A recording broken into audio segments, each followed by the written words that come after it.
শনিবার কেরালা ব্লাস্টার্সের বিরুদ্ধে অত্যন্ত গুরুত্বপূর্ণ ম্যাচ খেলতে শুক্রবারই কেরালা উড়ে যাবে মোহনবাগান।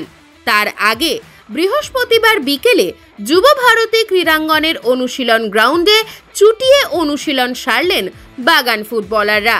দলের সঙ্গে পুরো দমে অনুশীলন করলেন অনিরুদ্ধ থাপা। তিনি এখনও ম্যাচ খেলার জন্য সম্পূর্ণ ফিট না হলেও ধীরে ধীরে স্বাভাবিক ছন্দে ফিরছেন।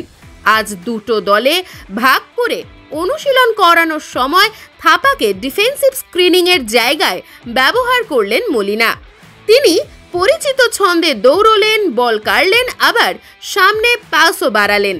কেরালা ম্যাচে তিনি মাঠে নামবেন কিনা তা হয়তো এখনই বলা সম্ভব নয়, তবে আইএসএল এর গুরুত্বপূর্ণ সময় এসে থাপার সুস্থতার খবর অনেকটাই স্বস্তি দিচ্ছে সবুজ মেরুন ব্রিগেডকে।